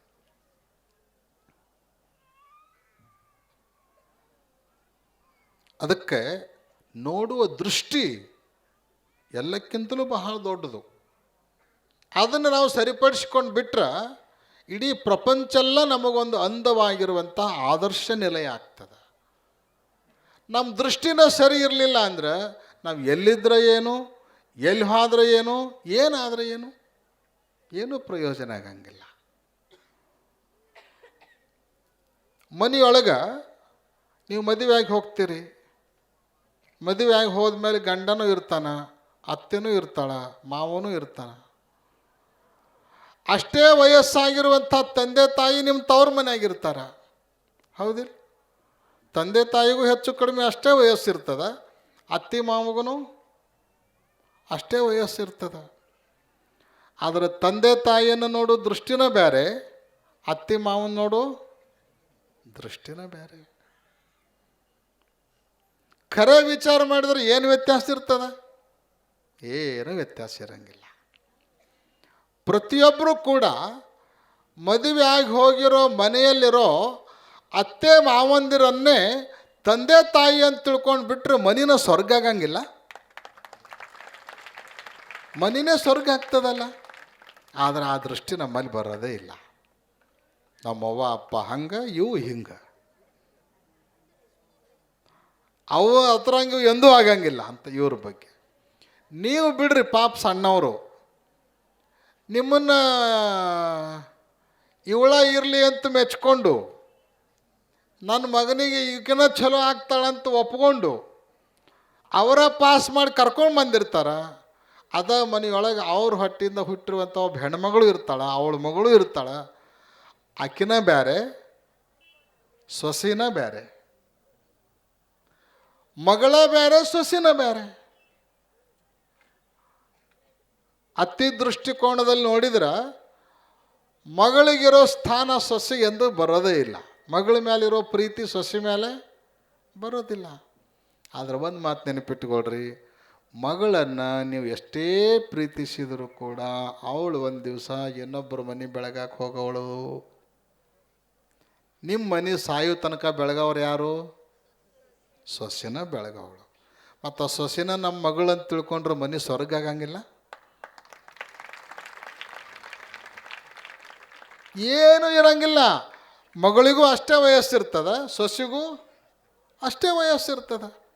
ಪ್ರಸಂಗ ಬಂದ್ರೆ ಮಗಳಿಗಿಂತಲೂ ಹೆಚ್ಚು ಕೆಲಸ ಯಾರು ಮಾಡ್ತಾರೆ? ಸೊಸೆನ ಮಾಡ್ತಾಳೆ. ಯಾರು ಸ್ವಸ್ಥರದಾರ ಅವರ ಹೇಳಕತ್ತಾರ ಬಹುತೇಕ.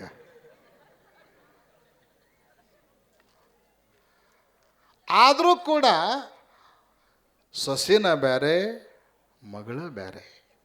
ಈ ದೃಷ್ಟಿಕೋನ ಏನಿದೆಯಲ್ಲ, ಇದೇ ಮನುಷ್ಯನ ಪ್ರಪಂಚವನ್ನು ಹದಗೆಡಿಸ್ತಾ ಇದೆ.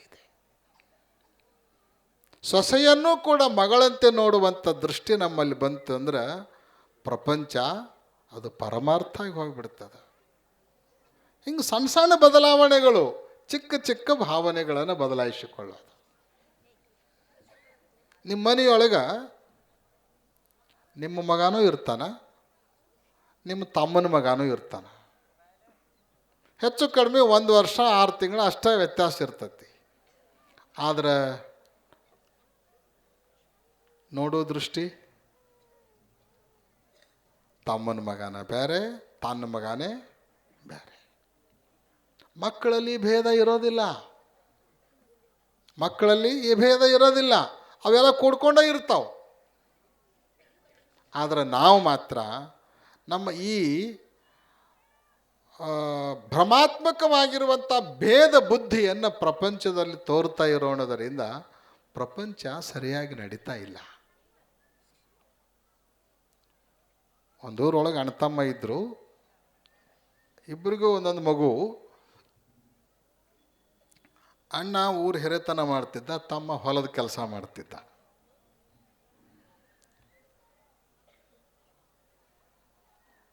ಹೊಲ ಹೆಂಗದ ನೋಡಬೇಕು ಅಂತ ಅನಿಸ್ತು ಒಂದು ದಿವಸ ಅಣ್ಣಗೆ. ತಮ್ಮ ನೀ ಮನ್ಯಾಗಿರು, ನಾನು ಹೊಲಕ್ಕೆ ಹೋಗಿ ಬರ್ತೀನಿ ಇವತ್ತು ಅಂತ ಹೇಳಿದ. ಭಾಳ ಚಲೋ ಆತಣ್ಣ, ಹೋಗಿ ಬಾ ಅಂದ. ಭಾಳ ಅನ್ಯೋನ್ಯವಾಗಿದ್ದರು ಇಬ್ಬರು. ಎಂದೂ ಮನಸ್ಸಿನ ಯಾವ ಮೂಲೆಯೊಳಗೂ ಅವರಿಬ್ಬರಲ್ಲಿ ವ್ಯತ್ಯಾಸ ಕಂಡಿರಲಿಲ್ಲ. ರಾಮ ಲಕ್ಷ್ಮಣ ಇದ್ದಂಗೆ ಅಂತಾರಲ್ಲ, ಹಂಗಿದ್ರು ಇಬ್ಬರು. ನಾ ಹೊಲಕ್ಕೆ ಹೋಗಿ ಬರ್ತೀನಿ, ಇಲ್ಲೇ ಇರೋ ಅಂದ ಕೂಡಲೇ ಹಂಗೆ ಮಾಡೋಣ, ಹೋಗಿ ಬಾ ಅಂತ ಹೇಳ್ದ. ಇವ ಮನ್ಯಾಗ ಉಳ್ಕೊಂಡ. ಹೊಲ ಎಷ್ಟಿತ್ತು ಗೊತ್ತನ್ರಿ? 50 ಎಕರೆ. 50 ಎಕರೆ ಹೊಲ. ಹೊಲದ ತುಂಬ ಕಬ್ಬ, ಅದು ಹಚ್ಚಗಬ್ಬು. ಬಹುತೇಕ ಎಕರೆಗೆ 70-80 ಟನ್ ಬೀಳಬೇಕು. ಅಷ್ಟು ಚಲೋ ಕಬ್ಬು ಬೆಳೆದು ನಿಂತಿತ್ತು. ನೋಡಿದ ಅಣ್ಣ ಭಾಳ ಖುಷಿಪಟ್ಟ. ಎಷ್ಟು ಚಲೋ ಕೆಲಸ ಮಾಡ್ಯಾನ ನಮ್ಮ ತಮ್ಮ, ಎಷ್ಟು ಚಲೋ ಕಬ್ಬು ಬೆಳೆಸ್ಯಾನ ಅಂತ ತಿಳ್ಕೊಂಡು ತಮ್ಮನ ಬಗ್ಗೆ ಅಭಿಮಾನ ಹುಟ್ಟಿತು, ಹೆಮ್ಮೆ ಅನಿಸ್ತು. ಹಂಗೆ ತಿರುಗಾಡ್ಕೋತ ಹೊಲ ಎಲ್ಲ ನೋಡ್ಕೋತ ಬರೋ ಕಾಲಕ್ಕೆ ಇನ್ನೇನು ನೋಡೋದೆಲ್ಲ ಮುಗೀತು, ಮನೆಗೆ ಹೋಗ್ಬೇಕು ಅಂತ ಅನ್ನೋದ್ರೊಳಗನೆ ಏನು ಅನ್ನಿಸ್ತು ಅಂದ್ರೆ, ಮನ್ಯಾಗ 2 ಹುಡುಗರು ಅದಾವ, ಹೋದ ಕೂಡಲೇ ಕೇಳ್ತಾವ, ಅವಕ್ಕೆ ಕಬ್ಬು ತೊಗೊಂಡು ಹೋದ್ರಾತು ಅಂತ ಹೇಳಿ 50 ಎಕರೆ ಬೆಳೆದು ನಿಂತು ಕಬ್ಬಿನ ಪಡದೊಳಗಿನ ಒಂದು ಕಬ್ಬು ಮುರ್ಕೊಂಡ. ದೊಡ್ಡ ಕಬ್ಬ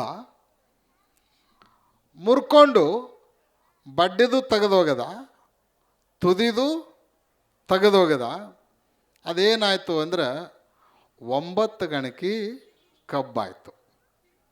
9 ಗಣಕಿ ಕಬ್ಬಾತು. ಹಿಡ್ಕೊಂಡು ಬರ್ತಾ ಇದ್ದ. ಹೆಂಗೂ 2 ಹುಡುಗರು ಅದಾವ. ಆ ಎರಡು ಹುಡುಗರಿಗೂ ಕೊಡಬೇಕಲ್ಲ ಅಂತ ಹೇಳಿ ಅದರೊಳಗನ ಏನು ಮಾಡಿದ ಅಂದ್ರೆ ನಡು ಹೊಡೆದ. ಅದೇನಾಯಿತು ಅಂದ್ರೆ ಒಂದು ಕಡೆಗೆ 4 ಗಣಕಿ, ಇನ್ನೊಂದು ಕಡೆಗೆ 5 ಗಣಕಿ. ಅದು ಬಲಗೈಯೊಳಗೆ 5 ಗಣಕಿ ಕಬ್ಬು ಹಿಡ್ಕೊಂಡಿದ್ದ, ಎಡಗೈಯೊಳಗೆ 4 ಗಣಕಿ ಕಬ್ಬು ಹಿಡ್ಕೊಂಡಿದ್ದ. ಕೇಳಿರೇನು ಕಥೆ ನೀವು? ಬಲಗೈಯೊಳಗೆ 5 ಗಣಕಿ, ಎಡಗೈಯೊಳಗೆ 4 ಗಣಕಿ. ಅಂಗಳದೊಳಗೆ ಹುಡುಗರು ಆಡ್ತಾ ಇದ್ದು, 2 ಹುಡುಗರು. ಇವ ಕೈಯೊಳಗೆ ಕಬ್ಬು ಹಿಡ್ಕೊಂಡು ಬರೋದನ್ನು ನೋಡಿ ನನ್ನ ಸಲುವಾಗೇನೆ ಕಬ್ಬು ತಂದಾನಿವ ನಮ್ಮಪ್ಪ ಅಂತ ಹೇಳಿ ಆ 2 ಹುಡುಗರು ಹೊಡ್ಕೋತ ಬರಕತ್ತಿದ್ದು.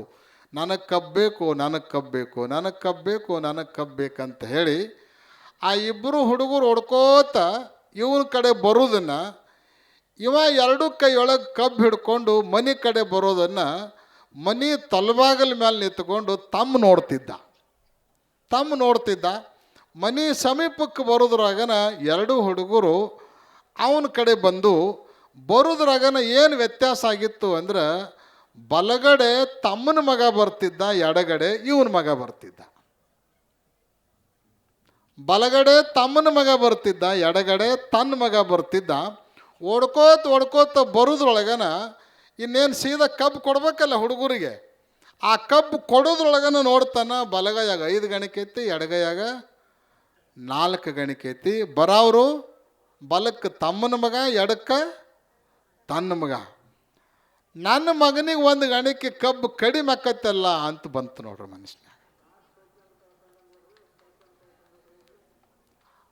ಆ ಹುಡುಗರು ಹೊಡ್ಕೋತ ಬರೋದ್ರಾಗ ಏನು ಮಾಡಿದ ಅಂದ್ರೆ ಕೈನ ಹಿಂಗೆ ಕತ್ರಿ ಮಾಡಿಬಿಟ್ಟ. ಕೈ ಹಿಂಗೆ ಕತ್ರಿ ಮಾಡಿದ. 5 ಗಣಕೆ ಕಬ್ಬು ತನ್ನ ಮಗನಿಗೆ ಹೋಯ್ತು, 4 ಗಣಕೆ ಕಬ್ಬ ತಮ್ಮನ ಮಗನಿಗೆ ಹೋಯ್ತು. ಆ ಹುಡುಗರು 2 ಕಬ್ಬು ತಗೊಂಡು ತಿನ್ಕೋತ ಆಡ್ಕೋತ ಹೋದವು. ಈ ಘಟನೆಯನ್ನು ತಲೆಬಾಗಲ ಮೇಲೆ ನಿಂತಿದ್ದಲ್ಲ ಅಲ್ಲಿ ಯಾರು ತಮ್ಮ ನೋಡಿದ. ಅಣ್ಣ ಬಂದು ಕೂಡಲೇ ಅವನ ಹಿಂದಿಂದ ಹೋಗಿರುವಂಥ ತಮ್ಮ ಕೇಳಿದ್ನಂತ, ಅಣ್ಣ ಇನ್ನು ನಾವಿಬ್ಬರು ಕೂಡಿರೋದು ಬೇಡ, ಇನ್ನು ನಾವಿಬ್ಬರು ಕೂಡಿರೋದ್ರಲ್ಲಿ ಯಾವ ಅರ್ಥ ಇಲ್ಲ. ಅಣ್ಣಂದ, ಯಾಕೋ ತಮ್ಮ ಏನಾಯಿತು ಅಂದಾಗ ತಮ್ಮ ಹೇಳ್ತಾನ, ಅಣ್ಣ ನಿನ್ನ ಕೈ ಕತ್ತರಾಗಿದ್ದನ್ನು ಇಲ್ಲ ನಿಂತ್ಕೊಂಡು ನೋಡಿದೆ ನಾನು. ಕೈ ಕತ್ತರಿ ಆಯ್ತು ಅಂದ್ರೆ ಅದು ಒಮ್ಮಿಲ್ದ ಒಮ್ಮೆ ಕತ್ತರಿಸ್ಲಾರ್ದ ಬಿಡೋದಿಲ್ಲ. ಅದು ಕತ್ತರಿಸೋಕ್ಕಿಂತ ಮೊದಲೇ ನಾವು ಬೇರೆ ಆಗಿಬಿಟ್ರೆ ಭಾಳ ಚಲೋ ಇರ್ತೀವಿ, ಬೇರೆ ಆಗೋದು ಅಂತ ಹೇಳಿ.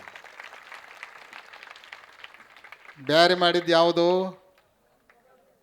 1 ಗಣಕೆ ಕಬ್ಬು ನೋಡ್ರಿ, 1 ಗಣಕೆ ಕಬ್ಬು.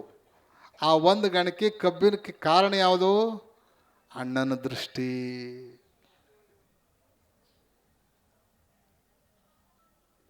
ಅವನು ನನ್ನ ಮಗ, ಇವನು ನನ್ನ ಮಗ. 1 ಗಣಕೆ ಕಬ್ಬು ಹೆಚ್ಚು ಕಡಿಮೆ ಆದರೆ ಏನಾಗೋದದ ಅನ್ನುವಂಥ ಔದಾರ್ಯ ಮನಸ್ಸಿನೊಳಗೆ ಬರಲಿಲ್ಲ. ದೃಷ್ಟಿ ವಿಶಾಲ ಆಗಲಿಲ್ಲ. ಸಂಕುಚಿತ ದೃಷ್ಟಿಯಿಂದ, ಭೇದ ದೃಷ್ಟಿಯಿಂದ ಪರಿವಾರವನ್ನು ನೋಡಿದ. ಪರಿವಾರ ಇಬ್ಬಾಗಾಯಿತು. ಅದಕ್ಕೆ ಎಲ್ಲವೂ ನಿರ್ಭರವಾಗಿ ನಿಂತಿರೋದು ಯಾವುದರ ಮೇಲೆ ಅಂತ ಕೇಳಿದ್ರೆ, ನಾವು ನೋಡುವಂತಹ ದೃಷ್ಟಿಯ ಮೇಲೆ.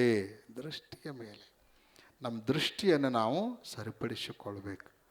ಆ ದೃಷ್ಟಿಯನ್ನು ಸರಿಪಡಿಸಿಕೊಳ್ಳುವಂಥ ಪ್ರೇರಣೆಯನ್ನು ಯಾವುದು ಕೊಡ್ತದೆ ಅಂದ್ರೆ ಪುರಾಣ ಪ್ರವಚನಗಳು ನಮಗೆ ಒದಗಿಸಿಕೊಡ್ತವೆ. ಸಕಾರಾತ್ಮಕವಾದ ದೃಷ್ಟಿಯನ್ನು ನಾವು ರೂಢಿಸ್ಕೊಂಡು ಬೆಳೆಸ್ಕೊಂಡು ಹೋದ್ವಿ ಅಂತ ಕೇಳಿದರೆ, ಈ ದೃಷ್ಟಿನೇ ಒಂದು ದಿವಸ ಪ್ರಪಂಚದಲ್ಲಿರುವಂಥ ಪರಮಾತ್ಮನನ್ನೂ ಕೂಡ ದರ್ಶನ ಮಾಡಿಸ್ತದೆ. ಕೊನೆಗೆ ಪರಮಾತ್ಮನ ಸಾಕ್ಷಾತ್ಕಾರ ಮಾಡಿಕೊಳ್ಳುವಂಥ ಸಾಮರ್ಥ್ಯವನ್ನು ನಮ್ಮ ದೃಷ್ಟಿಗೆ ತಂದು ಕೊಡ್ತದೆ. ಅದಕ್ಕಾಗಿ ನಮ್ಮ ದೃಷ್ಟಿಕೋನವನ್ನು ನಾವೆಲ್ಲ ಸರಿಪಡಿಸಿಕೊಳ್ಬೇಕು. ಅದಕ್ಕೆ ಇರುವಂಥ ಶ್ರೇಷ್ಠವಾದ ಉಪಾಯ, ಶ್ರೇಷ್ಠವಾಗಿರುವಂತಹ ಮಾಧ್ಯಮ ಯಾವುದು ಅಂತ ಕೇಳಿದರೆ, ಅದು ದೊಡ್ಡವ್ರ ಮಾತುಗಳನ್ನು, ಪುರಾಣ ಪುಣ್ಯ ಕಥೆಗಳನ್ನು, ಶಾಸ್ತ್ರದ ಮಾತುಗಳನ್ನು ಕೇಳೋದೇ ಅದಕ್ಕಿರುವಂತಹ ಸೂಕ್ತವಾದ ಉಪಾಯ ಅನ್ನುವಂಥ ಮಾತುಗಳನ್ನು ಈ ವೇದಿಕೆಯ ಮೂಲಕ ವ್ಯಕ್ತ ಮಾಡ್ತಾ, ನೀವೆಲ್ಲ ಭಾಳ ಭಾವನಾತ್ಮಕವಾಗಿ ಜಾತ್ರೆಯನ್ನು ಮಾಡ್ತಾ ಇದ್ದೀರಿ. ನಾವು ಬಂದ ಕೂಡಲೇ ನೋಡ್ತಾ ಇದ್ವಿ, ಭಾಳ ಜನರೆಲ್ಲ ಗಂಡ್ಮಕ್ಕಳು ಅಂಗಿಗೆ ಮೈಗೆ ತಲೆಗೆ ಎಲ್ಲ ಭಂಡಾರ ಹಚ್ಕೊಂಡವ್ರೆ. ಅವ್ನು ನೋಡಿದವ್ರು ಎಲ್ಲರೂ ಭಂಡಾರ ಹಚ್ಕೊಂಡವ್ರೆ. ಆಮೇಲೆ ಇವ್ರು ಹಿಂಗ್ಯಾಕೆ ಅನ್ಕೋತ ನಾವು ಇಲ್ಲಿಗೆ ಬಂದ್ವಿ. ಇಲ್ಲಿ ಬಂದು ನೋಡ್ತೀವಿ ದೇವಿ ಮೈ ತುಂಬ ಭಂಡಾರ ಐತಿ. ಅಂದರೆ ದೇವಿಯಲ್ಲಿ ಏನೈತೋ ಅದನ್ನು ನಾವು ಪಡ್ಕೊಳ್ಬೇಕು ಅನ್ನೋ ಭಾವನೆಯಿಂದಲೇ ಭಂಡಾರ ಆಡುವಂಥದ್ದು. ಭಂಡಾರ ಕೇವಲ ಮಾಧ್ಯಮ. ಅದು ಆ ದೇವಿಯ ಶಕ್ತಿಯನ್ನು, ದೇವಿಯ ಕೃಪೆಯನ್ನು ನಾವು ಪಡ್ಕೊಳ್ಬೇಕು ಅನ್ನೋದರ ಸಲುವಾಗಿ ಮಾಡಿಕೊಳ್ಳುವಂಥ ಒಂದು ವ್ಯವಸ್ಥೆ ಅದು. ಶಾಸ್ತ್ರದಲ್ಲಿ ಒಂದು ಮಾತು ಬರ್ತದೆ, ನಾ ರುದ್ರೋ ರುದ್ರಮರ್ಚಯೇತ್, ರುದ್ರೋ ಭೂತ್ವ ರುದ್ರಂ ಯಜೇತ್. ಯಾವ ದೇವರನ್ನು ನಾವು ಪೂಜೆ ಮಾಡ್ತೀವೋ ಆ ದೇವರಂಗೆ ಆಗೇನೆ ಆ ದೇವರನ್ನು ಆರಾಧನೆ ಮಾಡ್ಬೇಕಂತ. ಹಂಗೆ ಇವತ್ತು ದೇವಿಯ ಆರಾಧನೆಯನ್ನು, ಜಾತ್ರೆಯನ್ನು ನೀವು ಮಾಡ್ತಾ ಇದ್ದೀರಿ. ದೇವಿಯೂ ಕೂಡ ತನ್ನ ಮೈ ತುಂಬ ಭಂಡಾರ ಹಾಕ್ಕೊಂಡಾಳ.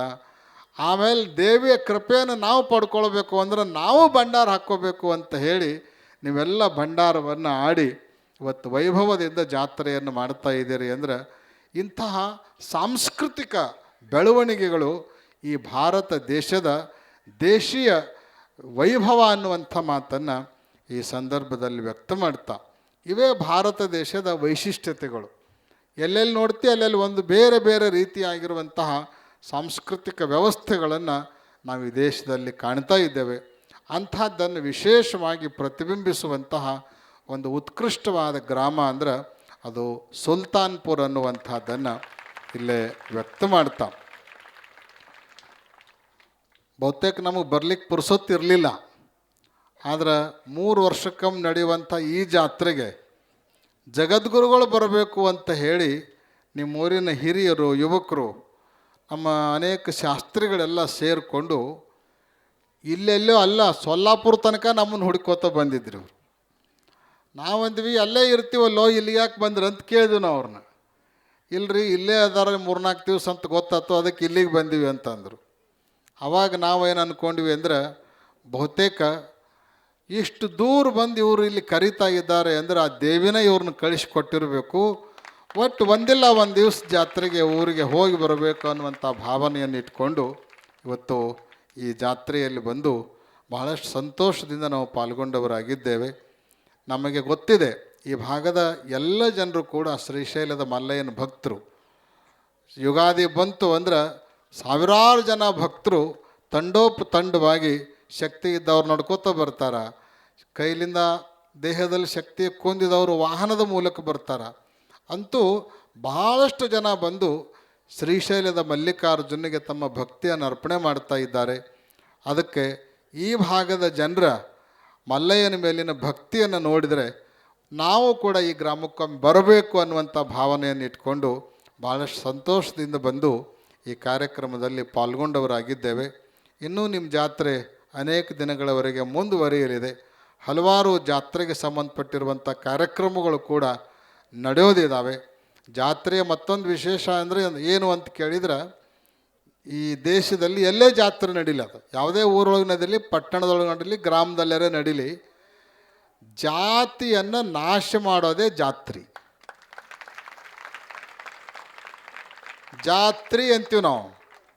ಜಾತ್ರೆ ಅಂದ್ರೆ ಜಾತಿಯನ್ನು ರಹಿತವನ್ನಾಗಿಸೋದೇ ಜಾತ್ರೆ.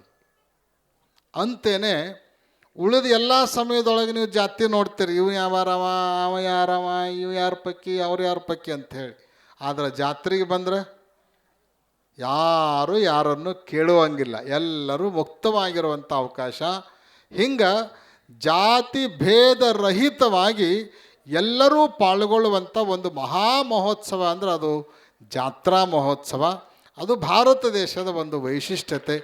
ಅದರೊಳಗೆ ನೀವೆಲ್ಲ ಪಾಲ್ಗೊಂಡಿದ್ದೀರಿ ಅಂದರೆ ಇದೇ ರೀತಿಯಾಗಿ ಯಾವಾಗಲೂ ಎಲ್ಲರೂ ಕೂಡ್ಕೊಂಡು ಬಾಳುವಂಥದ್ದನ್ನು ಊರೊಳಗೆ ರೂಢಿಸ್ಕೊಳ್ಬೇಕು ಅನ್ನೋದರ ಸಂಕೇತ. ಜಾತ್ರೆ ಬಂತು ಅಂದರೆ ಎಲ್ಲರೂ ಕೂಡ್ಕೋತೀವಿ ನಾವು. ಯಾವುದೇ ಮತ, ಪಂಥ, ಜಾತಿ, ಮತ ಏನೂ ಭೇದ ಇಟ್ಕೊಳ್ಳಂಗಿಲ್ಲ, ಎಲ್ಲರೂ ಕೂಡ್ತೀವಿ. ಅಕಸ್ಮಾತ್ ಯಾರೇ ಪರಸ್ಪರ ಜಗಳಾಡದವ್ರು ಇದ್ರಂದ್ರೆ ಜಾತ್ರೆ ಕೂಡಿದಾಗ ಮಾತಾಡ್ತಿರೋ ಇಲ್ಲೋ ಗೊತ್ತಿಲ್ಲ, ಆದ್ರೆ ಎದರ ಬದ್ರ ಅಂತೂ ಬರ್ತೀರಿ. ಹೌದಿಲ್ಲ? ಎದರ ಬದ್ರ ಬರ್ತೀರಿ. ಪ್ರಸಂಗ ಬಂದ್ರೆ ಮಾತಾಡೋಕ್ಕೂ ಹಚ್ತೀರಿ. ಆದರೆ ಜಾತ್ರೆಯಲ್ಲಿ ಸೇರೋದ್ರ ಮೂಲಕ ಮತ್ತೊಂದು ಹೊಸ ಬೆಳವಣಿಗೆಯನ್ನು ನೀವು ಮಾಡ್ಕೊಳ್ಬೇಕು. ಏನು ಅಂದ್ರೆ, ಹಿಂದೆ ಯಾವುದೋ ಒಂದು ಸಣ್ಣ ಪುಟ್ಟ ವಿಷಯಕ್ಕೆ ಏನಾರ ನಿಮ್ಮ ಒಳಗೆ ಜಗಳ ಆಗಿತ್ತು ಅಂದ್ರೆ, ಅಕ್ಕಪಕ್ಕ ಮನೆಯವ್ರ ಜಗಳ ಆಗಿತ್ತು ಅಂದ್ರೆ, ಎದುರಿನ ಮನೆಯೊಳಗೆ ಜಗಳ ಆಗಿತ್ತು ಅಂದ್ರೆ, ಅಥವಾ ಮನ್ಯಾಗನ ಯಾರ ಜೊತೆಗೆ ಜಗಳ ಆಗಿತ್ತು ಅಂದ್ರೆ, ನೀವೇನಾದರೂ ಪರಸ್ಪರ ಮಾತು ಬಿಟ್ಟಿದ್ರಿ ಅಂದ್ರೆ, ಈ ಜಾತ್ರೆ ನೆಪ ಮಾಡ್ಕೊಂಡು ಅದನ್ನೆಲ್ಲ ಜಗಳವನ್ನು ಇವತ್ತಿನ ದಿವಸ ಮರೆತು ನಾವೆಲ್ಲ ಒಂದಾಗಿ ಚೆಂದಾಗಿ ಹೋಗ್ತೀವಂತ ಪ್ರತಿಜ್ಞೆ ಮಾಡೋದೇ ಜಾತ್ರೆಯ ಮುಖ್ಯವಾಗಿರುವಂತಹ ಪ್ರೇರಣೆ ಅನ್ನೋದನ್ನು ನೀವೆಲ್ಲ ಭಾವಿಸಿಕೊಂಡು ಊರೆಲ್ಲ ಒಂದಾಗಿ ಚೆಂದಾಗಿ ಆಧ್ಯಾತ್ಮ ಸಾಧನೆಯಲ್ಲಿ ಸಾಗ್ತಾ, ಧರ್ಮ ಮಾರ್ಗದಲ್ಲಿ ಮುನ್ನಡೀತಾ ಆತ್ಮಸುಖವನ್ನು, ಶಾಂತಿಯನ್ನು ನೀವೆಲ್ಲ ಪಡ್ಕೊಳ್ಳುವಂತಾಗಲಿ ಹಾಗೆ ಅಂತ ತಿಳ್ಕೊಂಡು ಹಾರೈಸಿ ನಿಮ್ಮ ಜಾತ್ರೆ ಯಶಸ್ವಿ ಆಗಲಿ ಅಂತ ಶುಭವನ್ನು ಕೋರಿ ಆಶೀರ್ವಚನವನ್ನು ಪೂರ್ಣಗೊಳಿಸ್ತಾ ಇದ್ದೇವೆ. ಓಂ ಶಾಂತಿ ಶಾಂತಿ ಶಾಂತಿ.